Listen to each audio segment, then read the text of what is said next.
सांझ का समय था, धुंध ने पूरे रास्ते को ढक रखा था। एम्मा अपने कदमों की आवाज सुनते हुए उस वीरान हवेली की तरफ बढ़ रही थी।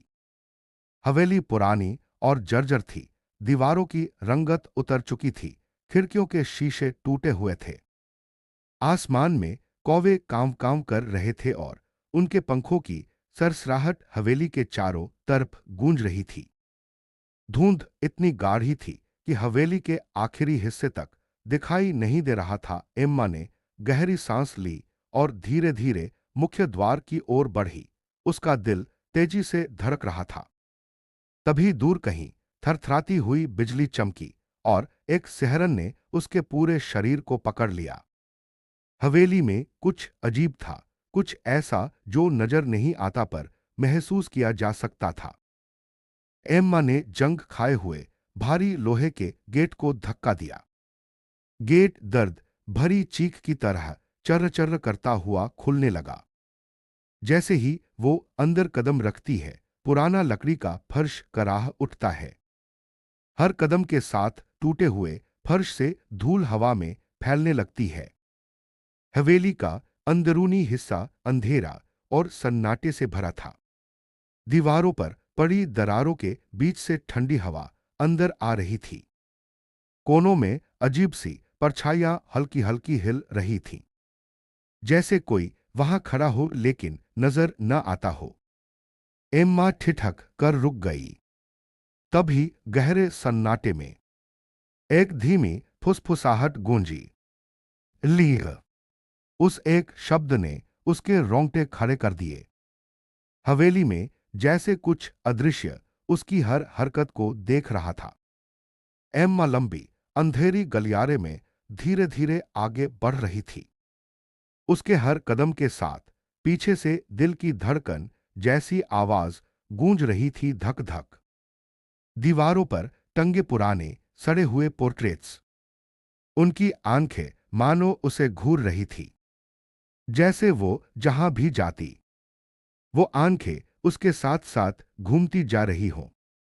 गलियारे में हवा का एक तेज झोंका आया, इतनी ठंडी कि एम्मा की सांस रुक सी गई। तभी बाईं दीवार पर एक काली परछाई अचानक तेजी से लपक कर गुजरी। एम्मा एकदम ठिठक गई। उसका दिल जोर जोर से धड़कने लगा। चारों तरफ सन्नाटा था, बस बहुत हल्की, बहुत दूर से आती एक फुसफुसाहट, जैसे कोई कह रहा हो, यहीं रहो, पीछे मत देखो। एम्मा ने कांपती सांस ली और संभल कर आगे बढ़ने लगी। लेकिन वो परछाई अब भी उसके पीछे कहीं जिंदा थी। हवा अचानक ठंडी हो जाती है। एम्मा लड़खड़ाते कदमों से उस पुराने कमरे में दाखिल होती है। कमरे के बीचों बीच एक टूटा हुआ पुराना आईना पड़ा है। तारांकन हल्की धातु जैसी गूंज, कींक कींक। एम्मा आईने के पास जाती है और जैसे ही वो अपनी परछाई को देखती है, उसके पैरों तले जमीन खिसक जाती है। कमरे में फैली धुंध अचानक कांपने लगती है। दीवारों पर मौजूद परछाइयां धीरे धीरे लंबी होने लगती हैं। उन परछाइयों के आकार बदलने लगते हैं, जैसे कोई अंधकार से निकलकर जिंदा हो रहा हो। एमा घबराकर पीछे हटती है, उसकी सांसें तेज हो जाती हैं। उसे चारों तरफ सिर्फ अंधेरा और कोई उसे घूरता हुआ महसूस होता है। अब वो परछाइयां पूरी तरह भूतिया आकृतियों में बदल चुकी हैं। लंबे धुंधले शरीर, आंखें हल्की चमकती हुई। एमा कोने में फंस जाती है। भूतिया आकृतियां धीरे धीरे उसके चारों तरफ घिरने लगती हैं। एक ठंडी धुंध से बनी हाथ जैसी परछाई एमा के चेहरे की ओर बढ़ती है। उसकी रीढ़ में सिहरन दौड़ जाती है। एमा एक भयानक चीख निकालती है। एमा दौड़ रही है पूरी जान लगाकर। मकान की टूटी हुई दीवारों के बीच उसकी सांसें तेज गूंजती हैं। उसके पीछे परछाइयां लंबी होती जा रही हैं। अचानक दीवारों पर मौजूद काले साए उसे पकड़ने के लिए उसकी ओर झपटते हैं। हवा में ठंडक और खामोशी एकदम बढ़ जाती है।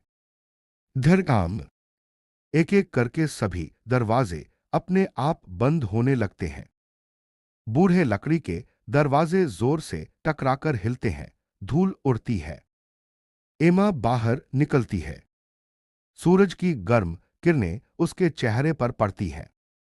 वह हंफती है, कांपती है, मगर सुरक्षित है। और पीछे वह भयानक हवेली धुंध में खोती जाती है, जैसे सारी परछाइयां सुबह की रोशनी में गायब हो रही हों। सुबह की पहली रोशनी पड़ते ही साए पीछे हटने लगते हैं।